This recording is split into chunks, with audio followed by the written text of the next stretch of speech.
Hi, good afternoon, everyone. My name is Silvana. Now I am with CNBC, and I am so excited to be here today for this very special podcast on how podcasts are boosting Latino entrepreneurship here in the U.S.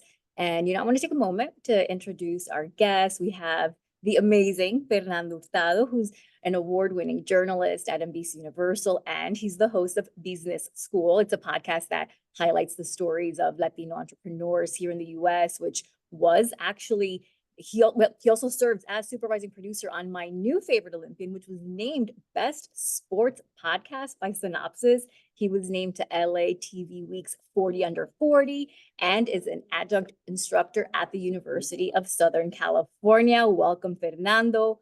Next, we have Sandra Velasquez, who is an entrepreneur and podcaster. She is the founder and the CEO of Nopalera. That's a modern Mexican beauty and lifestyle brand made for, well, the modern beauty explorer. The brand is carried in Credo and Nordstrom stores across the US, and it was even featured on Shark Tank. She also hosts the Nopalera podcast, where she peels the curtain on what it takes to build a business in the US and the lessons that she's learning along the way. And then we have, of course, Andrea Marquez. She is an award-winning Mexican-American storyteller. And as a host and producer of This is Small Business at Amazon, Andrea is on a mission to empower the next generation of entrepreneurs. Previously, Andrea worked at various marketing and broadcasting agencies where she drove societal impact by infusing cultural intelligence into long-term strategies for large brands. Andrea holds an MA in journalism and legal studies from Harvard University and a BA from Columbia University. Now, thank you all so much for being here today. And Sandra, I want to start with you. Now, you have the perspective of an entrepreneur and a podcaster. Now, why was it important to share what it's like to build a business as a Latina and, well, to do so via podcast? Yeah, well, one of the things that we need more of is access to resources. And so those of us that are climbing up, our entrepreneurial journey and building our businesses, if we can become the resource, then we can share the resources. And so for me, I've just always enjoyed sharing resources. I think that that is what holds a lot of people back. They don't know where to look. Who's going to tell them the truth? They're looking for someone they can trust. And so for me to start the Nopalera podcast was a way to build in real time and share not just the challenges, but just even resources, like use this agency, don't use this. How much do things cost, right? These things that people want to know who are interested in building businesses or who are and just don't know who to talk to because they don't know any other entrepreneurs. So that I just want to stick with that because I think that that's something so important. Resources, right? It's something that like we all need access to when there's something that we want to accomplish, whether it's starting a business or there's just so many different things that a lot of people want to do, and the problem is the lack of access to these resources, not knowing where to find them, not knowing who to talk to. How did you approach it though? Like where's it was sort of like your first instinct to go to? I mean, I just am so driven to build my brand and the mission of building this aspirational Latina brand that I was going to stop at nothing to find answers. I was not a beauty industry insider. So for me, it was this appetite to find the resources, to find information. I went to trade shows. I listened to different podcasts. I went to mentors through the SCORE program, right? Local programs where you can work with experts who are financial experts, et cetera, because I had to learn everything from the beginning.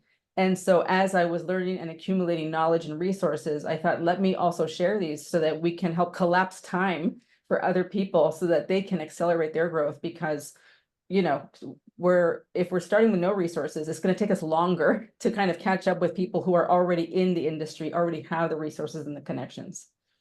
Yeah, no, of course. That's great. And of course, as we know, this panel is titled How Podcasts Are Boosting Latino Entrepreneurship here in the US. Fernando, so Business School tells the stories of Latino founded entrepreneurs, such as, we just spoke to Sandra, right? So now it's presented in English by NBC and Telemundo. Tell me about the decision to do the podcast in English instead of Spanish. Yeah, so Silvana, you and I both work for NBC Universal, which of course is comprised of our 11 NBC stations, our 31 now Telemundo stations. And when I pitched the project, I felt that there was this kind of Venn diagram of audiences for NBC and Telemundo. So if you take it on a personal level, which I think maybe some people listening to this will relate, like Telemundo's audience is my parents, Right. Spanish Right. dominant, and then NBC's audience would maybe be more people like me. Right. Spanish is my first language, but I'm more English dominant now. And I felt like there was this Venn diagram of people who do relate to both the NBC Peacock and the Telemundo, the Red T. So I was like, I think there's a really unique opportunity to make in culture programming about Latinos, but in English. And then the second reason that we went with English was because when I was searching for Latino business on Spotify, Apple Podcasts, one, the only, I think 2 examples I found were Sandra's podcast that popped Mhm. up, Palera podcast, and then the Siete Foods episode of How I Built This. Those were the only ones that were indexing. How I Built This is one of the top business podcasts in the nation, if not the world, I think. I think, Features businesses from all over. I Mhm. think I did a non-scientific study, and I found that I think only 2 of the 400 episodes featured Latino founders. My first instinct was, oh, there must not be that many Latino founders. I was very wrong. Couldn't be more wrong. So I thought, one, it's an opportunity to index that Latino business founders, that search term, and two, to do it in a way US Latino audiences. That's great. And I want to bring in Andrea in here to kind of tie us all together. Maybe we can all sort of have this like good conversation about the podcast. So, Andrea, like your podcast talks to business owners from all backgrounds. What have you learned about the state of entrepreneurship here in the US? I'm curious what kind of trends you're seeing. Thank you for that question. And Fernando and Sandra agreed on all of the accounts there. And I love that you made that decision to go English. Prior to hosting This is Small Business, I produced a podcast called Latinx, and I did some bilingual episodes. There was one specific episode that I did that we actually won an award for because we did the beginning part of it was in English and the second part of it was in Spanish because I was speaking to my mom, who is a Spanish speaker. And through that, I realized it was one of the more popular episodes we had. And I realized I was like, wow, there's people want to hear things in Spanish and in English. They want to hear in both language because as Latinos, we're bilingual, right? So I love that you really took the time to think that through. And going to your question, Silvana, I think if I had to put it in three specific trends, I have had the opportunity to speak to a lot of entrepreneurs from diverse backgrounds. And these are the things I've seen the most. The first being that I feel like there's a emphasis on purpose-driven business a lot more now, where business owners and younger business owners more, I'm seeing this too, are aligning their business strategies to social or environmental causes that make an impact, and it goes beyond profit. To me, that is incredibly exciting as a consumer myself, because when I make those purchasing decisions, I really think through what my purchase is impacting as well. So that's one of the first things I've seen as well, that there's a lot more intentionality behind creating a business. The second thing obviously has a lot to do with technology, and the ever-evolving landscape on everything is moving incredibly fast. Now that we have AI, we have social media, e-commerce, that's leveling the field as well, making it easier for us to find, as Sandra was saying at the beginning of this, these tools, these resources, and having access to them so that business owners, especially minority-owned businesses, are able to launch and scale a lot faster, which to me is something that has been very important to see. And then the third thing I would probably say is community building. So the reason I think this is interesting is because we have access to social media and all of these tools that make it easier for us to connect, sometimes it feels like it's overwhelming. There are so many things available to us, which is a good thing, but then it loses that one-on-one, that personalized connection. And I've seen that a lot of these businesses or entrepreneurs prioritize this. They want to find these local communities of entrepreneurs and figure out what they're doing and learn from each other. So those are the three big things, purpose-driven businesses, community building at a local level as well, or niche social, and the evolution of technology and how that's allowed for us to be able to enter the entrepreneurial landscape at a lower barrier, if you will. That's great. I don't know if you guys want to jump in on anything that Andrea said as far as like the trends that she's seeing. Maybe Sandra, you sort of when launching your very own, what do you think there? Yeah, the thing that it made me think of was I've been in 6 accelerators. So one of the ways I built my network, because again, I started with 0 network in my industry. One of the ways I built my network over the last almost 4 years has been applying to every pitch competition, applying to every grant, and applying to every accelerator that I could find. And I have completed 6 accelerators, and I am officially retired from accelerators, but one of them was the Stanford Latino Business, what we call LBAN, right? So LBAN, and what they said to us was, we need at least a portion of you who graduate to build billion-dollar businesses. Because yes, are Latinos starting businesses faster than anyone else? Yes, but they're staying small.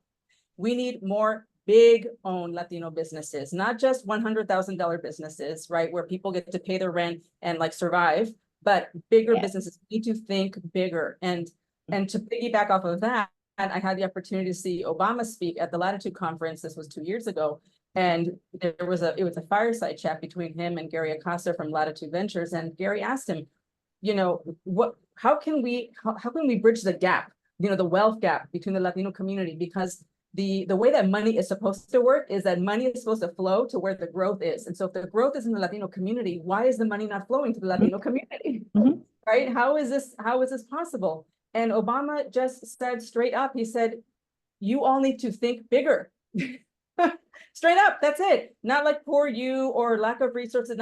We know that. We know there's a lack of resources. We know this, but we need people to think bigger, right? And to not just build 6-figure businesses, but to build billion-dollar businesses. And so part of that, and this is maybe a podcast for another day, is people addressing their money mindset within the Latino community. This is a huge thing, right? Where people think that money is the root of all evil, that rich people are bad. And so they don't want money, right? They choose this whole like people over profit. How about both? How about have profit and people, right? Use the profit to actually help more people. So for me, money is a tool for impact. We need Latino businesses to set their sights higher and think bigger.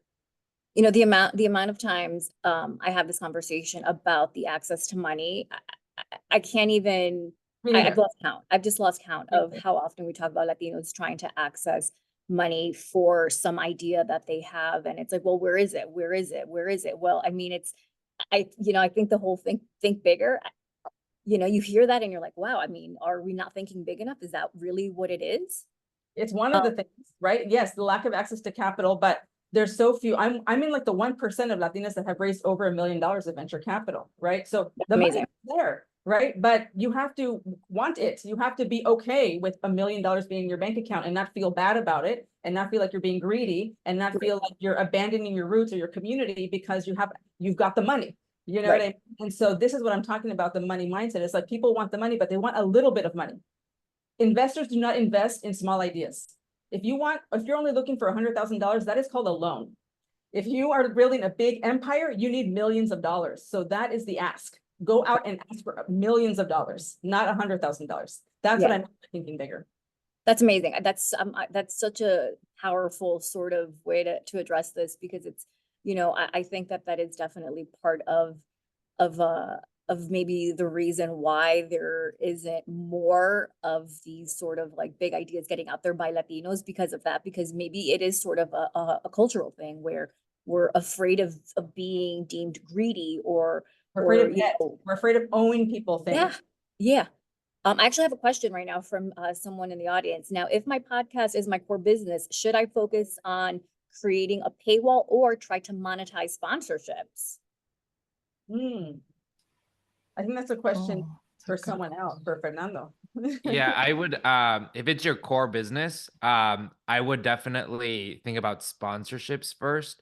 I think there's a really good avenue. Also, depending on what your audience is, there might be some nice money you could tap into there. I think when you go into paywall subscription and owning your audience is definitely a good move, but I would look at other ways to monetize membership instead of putting a podcast behind a paywall, just because the vast majority of them are not behind paywalls. I think you could look at a supplemental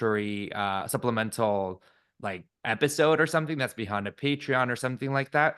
But I think the general landscape is just so open for podcasts that you might, and I'd happy to talk to you more individually, because I don't know what your podcast exactly is about. But yeah, I would suggest sponsorships and then looking for other add-ons to do subscriptions with.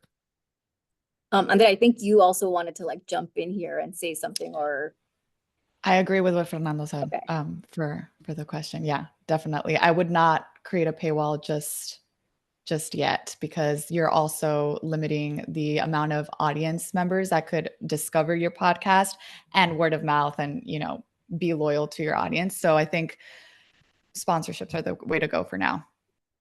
awesome. Thank you. And then guys, whoever, for our audience members, feel free to ask any questions in the Q&A box. We're happy to answer questions as we go along. All right, Fernando, so I want to talk to you about, to fit the bill for business school. Now, a guest has to be a Latina founder. How easy or difficult has it been to find stories for your show, and where are you finding them? So when I first pitched the show, my boss was super supportive of it. He's the type of person that's like, let's at least try a pilot and see how it goes. But one of the questions he asked me was, keeping in mind that this is a multi-platform podcast, so we do video, audio, and it's all over the place. So it is a bit of a heavier lift than I would say an audio-only podcast. But he asked me, he's like, do you think there are enough stories to fill this podcast? And I say what everyone says when you want an idea greenlit, you say yes. But deep inside, I was like, oh, I guess I never thought of that. I just assumed yes based on the numbers, and I've been proven right. It's been an embarrassment of riches. I think what happened in our first season, which Sandra was a part of, I think by having people like Sandra who, knows other people in the industry, it's kind of word of mouth where she's like, you should talk to this person, or even people like Pepe Aguilar who are really in tune with the business community, but also the music community. So it's been a lot of word of mouth. I think increasingly we're seeing more press coverage, which I think is good. Outside of Hispanic Heritage Month, there are some really awesome ideas that are being covered by Inc., by Business Insider, or the bigger business publications. So through press coverage, and then I think there's also a niche of PR strategists who are working not exclusively, but very focused on Latino entrepreneurs. So that's awesome to see. But I think what we always try to do too is, even though it is a Latino podcast, we do try to feature businesses from all different sectors, because I think the argument and the thesis we really are trying to make with a podcast is like, these are businesses for everyone. Like Nopalera, like you don't have to be Mexican American to appreciate Nopalera. You just have to like go into Credo and then you'll find it there. And same thing for like Siete Foods. They've been really, which I just teased, but that's an upcoming episode. They are been very almost very intentional about framing themselves as an American company, Mexican American, but a huge emphasis on their Texas roots, their American roots, and very careful not to claim that they are a Mexican food product. They really stick to the Mexican American thing, which I think is something that resonates with everyone. So these stories, in a lot of ways, are finding us, which is awesome. That's not always the case as journalists, as you know, Silvana. So I would say through word of mouth a lot, and then increasingly through existing press coverage. How powerful is word of mouth, guys? I mean, the power that has to spread the word about, a movement, a topic, it's really incredible. But yeah, I mean, that's business school. I love following it and just seeing all of your stories. And it's, Fernando, it's fantastic that your boss was so supportive, honestly, because like, you hear so many times of people who have these ideas, maybe hopefully big ideas, right? But sometimes they just don't, we don't get that sort of support, right? Like, and that's really great that, you had that support and you were able to sort of like launch it, and it took off from there. You must be very proud.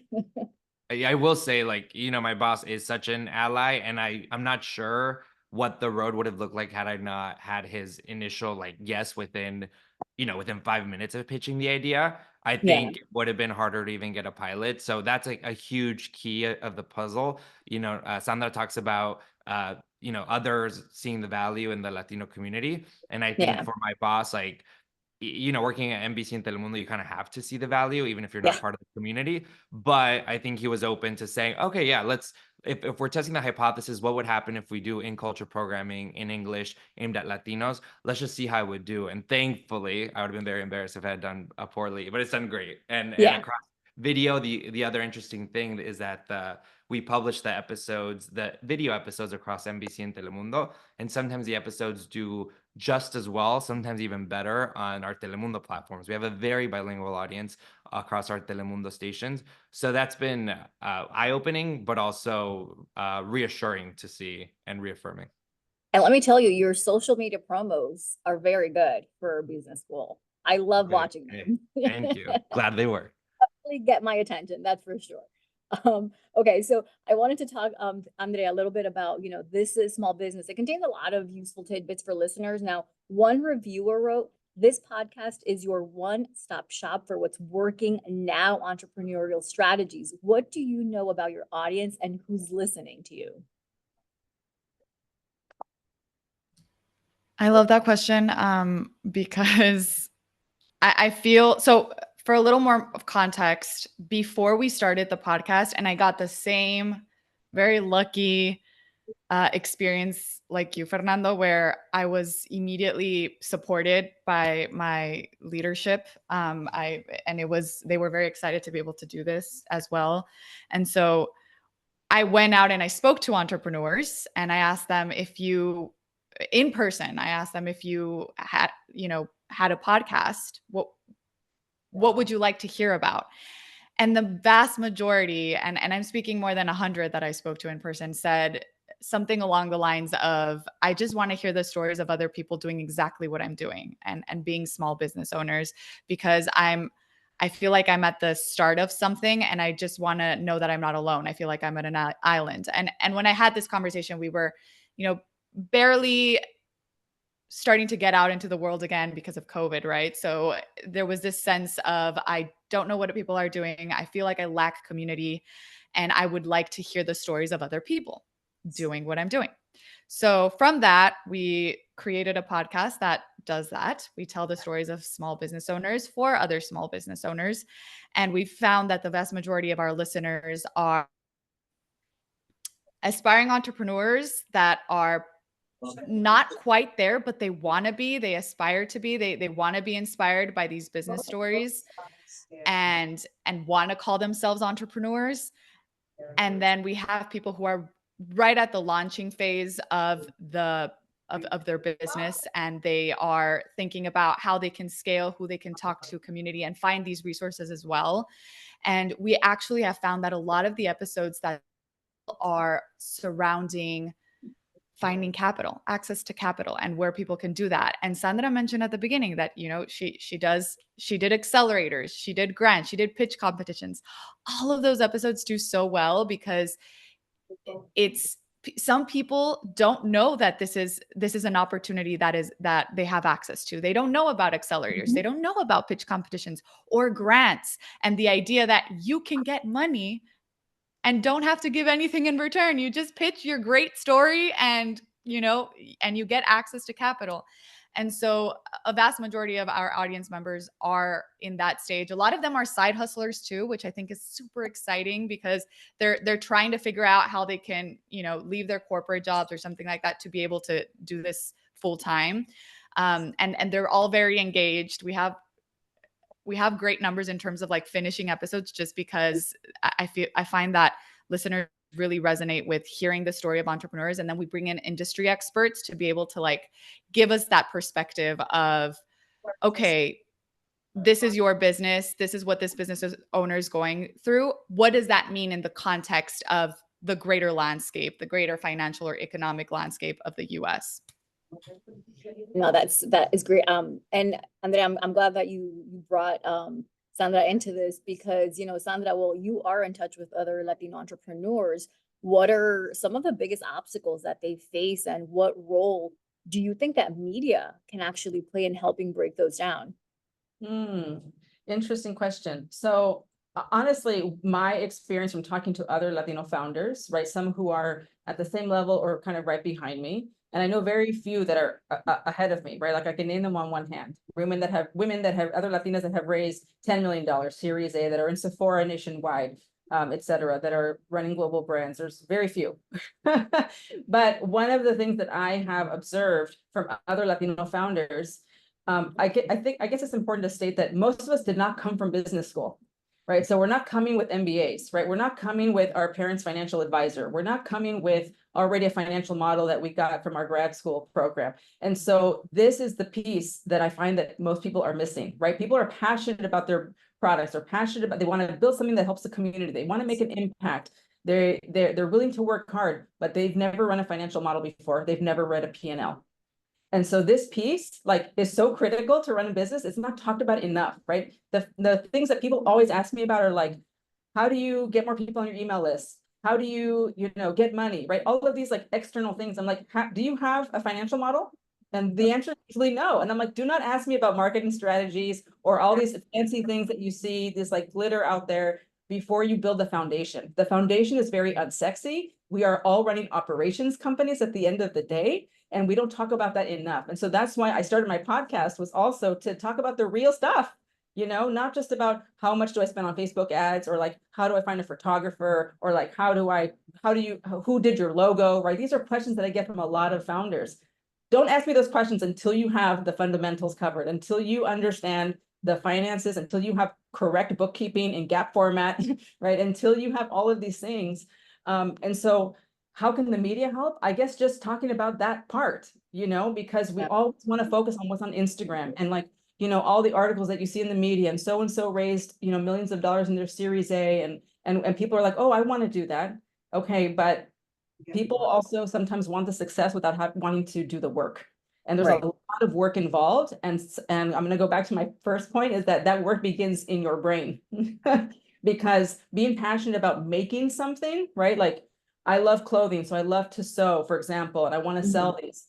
That's very different than loving running a business, right? And so there's a difference between loving your product and loving running a business. They're not the same thing. And you have to love both if you're going to actually scale and succeed, So I don't know if that answers the question, but that's the point that I want to get across, is like, we need to talk more about the operational aspect of running a business, which includes finances.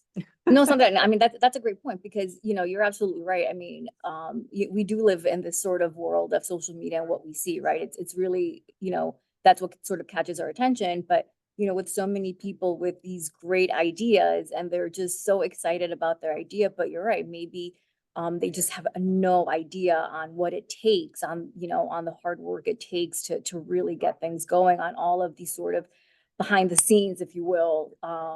Work that it takes to put together, a plan. What do you think? I mean, I'm trying to figure, like, because you say this and I'm just like, wow, like there's so many things running through my head, because you do hear so many people that have the idea to start a business, and they're all excited about it. But then like, all right, well, like you said yourself, well, what's your plan? What is your plan? Where can these people sort of get that guidance? Where can these, big thinkers get the guidance to at least have some idea of where to start? Yeah. So what I did, because again, I do not have an MBA. I did not come from the Wharton School. Before this, I was a musician, right? I could not have been further away from entrepreneurship. Okay. And so what I did was I found a SCORE mentor. So SCORE, I forget what it stands for. It's an acronym for a program. They're in every city, and maybe someone is, Andrea, do you know what it stands for? Put it in the chat. SCORE is a program where you have retired experts who are just helping people for free, right? So you can find people that have expertise in, I don't know, marketing. In my case, I needed a financial expert. I needed someone to give me a financial model where I could plug in my expenses, plug in my cost of goods, and build a forecast so that I could say, how many bars of soap do I need to sell to pay the bills? At what point can I hire someone? How much is that going to cost me in payroll taxes, right? A financial model, by the way, in case I'm talking over anyone's head here, is literally just an Excel sheet, a Google sheet that has your whole business in one screen, so that you can see, and you can plug in numbers. It's like a mathematical calculator. And this is the thing that I feel like when I make it and I have tons of money, this is what I want to help people with, because this is the stuff that truly helps you scale, right? Yeah. Everyone has everyone that has scaled has a real accounting team, has a VP of finance, they might even have a demand planner. They have a multiple people that run this operational financial backend of their business, right? It's not just, oh, let's go sell some product and then we make money, right? There's a lot of moving parts to it, and you need to be able to forecast. What are you going to do next year? What are you going to do in 2026? You should always have like a 3-year plan. Even if you don't reach it, you have to have a plan, right? It's no different than when you get into your car. You don't just start driving aimlessly. You put the address into your GPS, right? So you need that in your business as well. You need to know where you're going if you're ever going to get there. And so this to me is the missing piece that, and again, no one wants to talk about this. Everyone wants to talk about marketing and my logo and my Shark Tank and all of these like flashy things. But that is not what I spend my days doing. I spend my days looking at my financial model, doing forecasts, redoing the forecast, right? Trying to reduce my COGS, especially if you're a product-based business, right? We're inventory-based businesses, right? So if you're running a restaurant, it's a different model, right? Now you're talking about overhead and all these other things. And so I would start with a sport mentor, and if you don't like them, go find another one. But find an expert, call a financial office, like be bold. Like the only reason I got to where I am is because I put myself into new rooms, not because I talked to the people that I already knew. Yeah. And listen to podcasts, right? Because that's where a lot of these experts are. So that's key. Thank you for that, Sandra. I want to jump to the Q&A box. We have 2 questions. I'll start with this one now.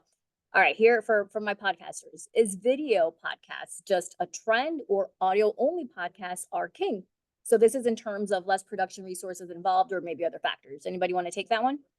I'll chime in here because we do video. This is such a disheartening answer, but this is the truth. You have to remember that a lot of the platforms dictate kind of what the trend is. Like, sadly, like if Instagram is rolling out a new feature where they do statuses, the status updates you see, they want you to use it, and they're gonna reward people who use that feature. If Spotify is rolling out video podcasts, they want you to use it, and the hope is that they'll reward it monetarily as well. So I don't think it's like a fad to do video podcasts. YouTube is one of the major podcast platforms, and it's video. Having said that, though, there's a huge ecosystem for audio podcasts. There's a financial network involved. There's a way to monetize it. I will say, though, I think people forget how competitive podcasting is. I don't even know the stat. There must be like hundreds of thousands of podcasts in the world. There's a lot of great ideas. This is what one friend told me, who actually works at Wondery. She's like, there's a bunch of great ideas. She's like, but few have audiences, or like audiences that you can truly monetize. So I would just keep that in mind. I think like if you can do video and audio without cannibalizing each of those audiences, and you can do it on a resource basis, I would go for it. But if you can only do audio, there's also a lot of value in that, especially if maybe you're using it to complement something else. But I don't know, Andrea or Sandra, if you guys want to add anything to that. I think I feel like you guys are the expert podcasters. I'll just say from my experience in my limited podcast life that people are listening to podcasts while they're driving, while they're walking. So the video is a bonus. I think most people are just listening while they're doing other things. Andrea, did you want to jump in? I mean, I think Fernando said it very well. One thing I would just add is I've seen when people come to me to ask me for podcast advice, I tend to see them compare their new podcast to veteran podcasts, like How I Built This, that doesn't have a video component. And I say, nope, like you cannot be comparing yourself to a podcast like that, because they have many years under the belt. They're one of the OGs. So them not having a video component doesn't necessarily translate to you not needing a video component as a newer podcast. I think right now I think it's not a phase. And I do think that if you can possibly have a video component, you should. But if you are tight on budget and resources and time and all of these things, just make sure your audio is killing it, and then worry about the rest later. Make sure you're not spreading yourself out too thin and just going mid on everything. Thank you, Andrea. That's great. Thank you guys for that. I have another question from the Q&A box. All right, so here we have from Fede Vargas, a Canadian podcaster and business owner. What steps can we take to ensure we're collaborating with Latino entrepreneurship communities and sharing valuable resources like networks and tools across borders? Who wants to take that? I have a quick idea is one of the things that I have experienced because I go to a lot of conferences, a lot of trade shows is show up and do a podcast live where all the people are. Go to the Nice. Yeah, that's go to great. the people, set up a backdrop, maybe film it, set up a tripod. You can do it by yourself, right? And have, again, killer audio is critical. Like always go to wherever the people are. Just, they're already there. So you can like have a rotation. Now you've got like tons of episodes that you can release live from the blah, blah, blah conference. What a great idea. I love that idea. We just did that for This is Small Business at an Amazon conference called Accelerate. And we did a live episode with 4,000 people in the audience. And people just get really excited in person. Like they'll clap for everything. And you're on stage and you're like, oh my God, people love what we're saying. But also it feels like you're seeing your audience. You don't really get that opportunity when you're creating a podcast. And it can be a small audience or a big audience. It doesn't matter the size. It can be 2 people in the audience, which I've also done live podcasts where it's like 5 people. And you see the reaction to people, what they care about. So that also gives you the opportunity to know what's resonating with your audience or not. So I really, really like that example. And it also is aligned with like the trends I mentioned earlier, which community building, go to your local organizations, check out what's happening in your city, in your town. Like what are people doing? What events are happening? Where can you show up with a booth? Where can you show up to give pins, coffee, whatever it is? That's the way to connect. When you're able to see, doesn't matter if it's 10, if it's 10,000, but when you're able to be there in person, I think it makes all the difference. And I'll just add, I usually associate Slack with all of the Disney notifications I get for work, but there's also really cool Slack groups, Slack channels that are created. One that comes to mind is called La Nueva Link, and it's for Latino, I think just Latino professionals in general. And I like that the rooms are labeled like by things you probably relate to, like La Sala, or I forget what they call like the job board. But those are really cool places to fish where the fish are, where there's a lot of Latinos who would be interested in what you have to offer or offer other resources. And it's easy because you could do it from home. And it's a fun Slack channel to check as opposed to your work Slack. Awesome. Oh, great. This all sounds so great. I love it. Andrea, I wanted to get to you with This is Small Business. It's for business curious people in general, but for Hispanic Heritage Month, you did an episode on Healthy Rican. It's a line of Puerto Rico inspired food seasonings. And you also spoke to the CEO of the United States Hispanic Chamber of Commerce. Now, what did you learn about how Latino businesses navigate the U.S. business world? The USHCC, the US Hispanic Chamber of Commerce, also a great resource for everyone. They have chapters across the US. Just wanted to add that in there. But yes, they do. I loved that episode with Mayra Luz Colon and Ramiro Cavazos. They're great speakers, obviously, but they have a great brand. And one of the things I learned, I will go back to what Sandra said, because I think it is, if we get anything from this conversation today, it's all about its mindset. It's how the relationship we have to money as Hispanos, I think, is vastly different to other communities. And I think having an introspective view of why that is and how you can approach it if entrepreneurship is the route you want to take is critical as you start laying down that foundation of where you're going to be going as a business. I'll start with that because I think it's all tied, and it came out in that episode as well. And 2 of the things I saw, one of them being how passionate the cultural aspect of these brands are. So Mayra Luz Colon has a brand called Healthy Rican. It started as a cookbook, but she turned it into spices. And what I learned is it's more than spices. And when I speak to Latino entrepreneurs, it's like this as well. I spoke to Somos Foods as well, which I saw you did too, Fernando, on your podcast. And everything is tied back to what did we live when we were kids? What did we see as important? And we want the world to know it too. And we want people to understand that if it's about foods, what is it about our food that makes it so unique, so special? And we want other people to understand, like, you can be part of this community too, right? You don't have to be Hispanic to be able to have this culinary experience. That's one of the things. And for me, it's amazing because as a border child, I'm a very like proud Latina. Wherever I lived in, a bunch of other cities, and I'm always like, but is the food, the Mexican food good? Is the Honduran food good? All of these things. But anyways, that's one. And then no. The answer is usually no. Okay. I try to give them a chance, Sandra. I try to give them a chance, but I've yeah. been in New York for 24 years and I'm done giving people chances. Yeah, I feel that. That's one. And then the other, Sandra mentioned this as well. Like, we're navigating challenges when it comes to access to capital and resources. And a lot of the times it's tied to not even knowing they are there, not knowing they exist, that there is an opportunity there. And not to like, what is the saying? Like beat the dead horse, but like research. People want the sexy parts of the entrepreneurial world. The people want to go on the panels and people want to speak and people want to be on the Shark Tanks. And yes, and that's really cool. And like doing all of the socials because we're surrounded by all of this sexiness. But for the success, you need to do the super unsexy parts like Sandra was mentioning. Like Sandra said, yeah.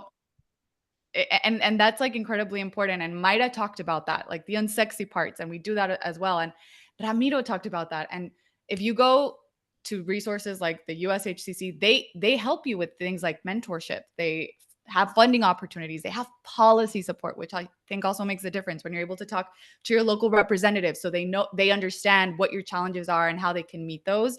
That also makes a difference. So those are the things I learned when it comes to specifically what Latinos are going through when it comes to entrepreneurship and how we have to get creative a lot of the time, but the resources are there. Just research. They're there for you to grab. They're there for you to learn from.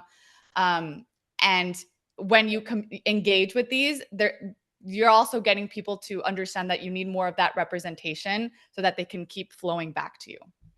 But see, this is why your podcasts are so important, because you're pretty much handing out the information on where these resources are and, how to get to them, right? So, these podcasts are doing that job. So thank you guys. All right. I have another question in the Q&A box. So from Seth, we often hear that Hispanics are not a monolith. What tips do you have for marketing across different cultures? I want to hear Sandra's answer on this. I feel like that's a good one. Across different cultures. Yeah. So one of the questions that I have been asked by investors the most is Nopalera only for Latinos? And so after being asked that question so many times, I finally just updated my deck to beat people to the punch. And I just started leading with, just as L'Occitan is not only for French people, Nopalera is not only for Latinos, right? And so no one thinks that olive oil is only for Italians. No one thinks that sushi is only for Japanese people. And so why in God's name would Nopalera only be for Latinos? Right? We live in this global world where people want different experiences, right? I live in New York City. On Monday, I had Thai food. On Tuesday, I had sushi. And on Wednesday, I had tacos. And that's a normal week for me, as like a global citizen, right? Living in New York City. And so it's the same as you extend across verticals, right? I mean, how many times do people say, oh, I know a really authentic Italian restaurant, right? People want the real deal. They want the experience. And so it's less about focusing on, how we're different and more about focusing on how we all want different experiences. Like that's how we're the same. Do you know what I mean? And I mean, again, I live in New York. And so we have these, like a lot of these these confused restaurants, in my opinion, where it's like, it's a Latino restaurant, but they also serve hamburgers with fries because they want to kind of be for everybody. It's like, no, just be you. People want you. They want who you are. They want what you have to offer. And so this is a very long roundabout way to your answer, which is like, what is the commonality? When you're talking to the Latino community, which you are correct, it's not a monolith. We're talking about dozens of countries here, right? We don't even all speak the same Spanish. We don't even all speak Spanish. Yeah, absolutely. And so it's really about finding the commonality. Like, what are you really selling? What are you really talking about, right? With Nopalera, we're really selling exploration. We're really selling courage. And that's for everybody. That's for women in the Middle East. It's for women in Southeast Asia. It's also for Latinos who see it differently because they see themselves represented and they know what a nopal is. But you don't have to know what a nopal is to be like enticed and inspired to participate in the exploration that is our brand. And so that's a very long answer, but did that make sense? Yes, it did. It really, really did. I don't know if Fernando, do you want to jump in? Yeah, I was reading, and I'm gonna butcher who said this, and it's probably like a general business concept, but they were saying that it was a business book that was saying that when Apple created the iPod, it's not that they were selling people on this idea like, oh, you need to walk around with 1,000 songs in your pocket. That's kind of what the messaging was, but really what they're selling you is on the desire to be or look cool. That's what you're selling people on. Same thing with business school is I would hope that people are listening because they care about Latino entrepreneurs. I don't necessarily think it's that. I think people want to be smarter. You want to look smarter in front of your friends. You want to learn more. That's what you're selling people on. Same with Nopalera. You're selling them, as Sandra says, on courage and exploration and kind of having this more, this different approach to beauty and self-care. So I would think about that with like what value I guess you're selling. And mind you, like I don't run a business, but at least with business school and in media, we always kind of keep that in mind of like, what is the theme of this story with Siete Foods? It's about embracing that like hyphenate identity of being Mexican American. Like you don't really even have to like chips or like salsa. You have to like that these people are Mexican American people who made a name for themselves. That's it. You're done. Yeah, that's awesome. Andrea, I don't know if you want to jump in or add anything. They said it beautifully. I don't want to ruin it. I think those were great answers. Yeah, no, I agree. They were really great answers. Now, we still have a few minutes left, and before I open it up to any more questions from the audience, I do want to ask all of you for one podcast that you've listened to that's really helped you learn something new or level up in some sort of way. For me, it was Shazi, the founder of Happy Baby, when she went her episode on how I built this. Because she was so vulnerable. Again, I think what people want to hear is the truth. Tell me about the truth. Don't just tell me about the glitz and glamour, tell me about the truth. And to hear her story and what she went through to build Happy Baby and ultimately, it got acquired, was really eye-opening for me. And I used to actually teach a class to CPG entrepreneurs before I launched Nopalera. And I used to make everyone go listen to that podcast. Like, listen to how she had to pivot and what it took for her to get to where she was, right? Because again, that's what it really takes. That's the stuff that it really takes. And so that was for me, like still memorable to this day. Awesome, thank you. Andrea, you want to jump in and let us know what about you? Yeah. This is an OG, but Code Switch. I have always loved that podcast. And I'm friends with Lordy, and she's like the best. So like also like biased a little bit because like I love hearing her voice. But I think it's also like incredibly important across the board to be having these conversations because it's a podcast that explores race and identity and how they intersect and in just life. And this is important for entrepreneurship, politics, all of it, right? So for me, I feel like I'm always learning something new and understanding how it affects my daily life when I don't even realize it from the smallest to the biggest things. And I will just like shameless plug here, say not shameless plug because it's not even my podcast. I don't know why I said that, but like as Code Switch, it's like this new part, and like Lordy hosts that specifically where you get to audience members ask questions about like the uncomfortable things that we ask, like, is this a racist question? And she'll go into this whole thing and explanation behind it. And it's just wonderful. I love it. And everyone should listen to it. Oh, I love that.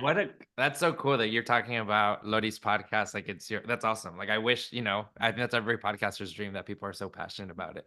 That's great. I would say a white paper. It's a Mexican, it's a podcast produced in Mexico, and it is a business podcast. But what I find really interesting about that is the host will be the first to tell you that the way Mexico business operates, it's always kind of like 6 months to a year behind the trend that's happening in the US.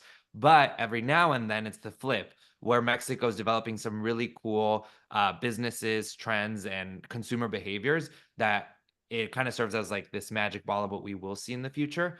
I love listening to it because they highlight when they think it's a trend that we'll start seeing across Latin America and the US. So white paper, it's in Spanish, but they also do, for whoever was asking about core businesses and monetizing. I don't know the details of their financials, but they have a really nice diversified revenue model where they have a subscription newsletter. Their podcast is not behind a paywall, but they do have some add-ons that they do that are subscription based. And they have really awesome design. I love design and people who do it well. So Sandra, I will ask you who designed your logo later, just because I'm curious. But I will also do the hard work. All right. So I don't know if we have any more questions from our audience. We have a couple of minutes for some questions. I don't know if there's anything else, Andrea, Fernando, that you want to add. Sandra, anything else you want to add? I know you have to hop off shortly, but this has been a great conversation. Anything you guys want to like throw in here? Yeah, I would just like to add one thing. I kind of alluded to it earlier, but I want to make sure that it is cemented in people's brains, which is that one of the challenges that we face is that we don't know other people who've already done it, right? And so we all of us, right? Even people who are, richer than us or poorer than us, everyone lives in their bubble of their people that they know, right? They know other people like themselves in the same economic bracket. And so in order to break that cycle, you need to go meet new people. And like 3 years ago, I had never met an investor in my life. I didn't even know what an investor was. I was like, who are these people that have so much money that they're just going to like give startup companies millions of dollars? I couldn't even fathom, where do I find them? And what I learned through that process of raising capital is that you meet one investor and you have met 5, because people know other people like themselves, right? So if you want to learn, if you want to meet people that play golf, go to the golf course and meet a person and have them introduce you, right? So this is the other part. You can't stop being shy about asking for introductions and asking for resources and help and whatever, because you meet one, listen here, I'm sure I can say like, hey, Fernando, can you refer me to 5 other podcasters? And I'm sure he knows because he's a podcaster, right? Yeah. And so like, if I say, hey, Silvana, can you introduce me to 5 people at NBC? Probably a lot of people at NBC. And so it's very basic, but it's very, it can feel hard and it can feel scary. Like, what am I doing here? I don't belong. But that's how we break the cycle. That's how you get out of your economic bracket. That's how you get into new spheres of resources, is you go meet one person who's already there, and then you ask them for more introductions.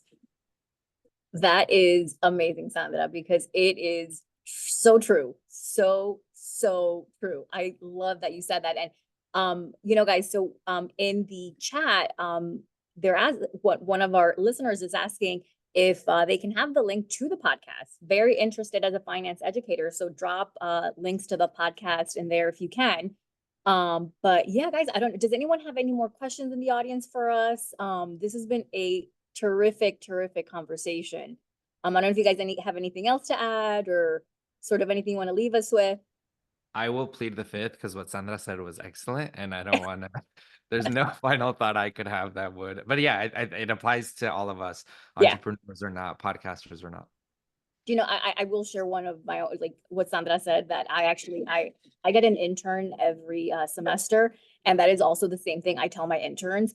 I'm going to be the one introducing you to a lot of people, but also those people, ask them who they can introduce you to, and just meet as many people as possible, talk to as many people as possible. I mean, what you said, Sandra, was just right on the money. It's a snowball effect. Yeah, absolutely. So yeah, that's it, guys. I think that's all the time we have. This has been amazing. Thank you so much for your time. You are all amazing. And keep up the great work. I hope that what you're doing continues to give people that sort of drive and the resources and the information they need to make it out there. So thank you so much. Thank you. Thank you, Silvana, and thank you, everyone. Bye, guys. Thank you, everyone.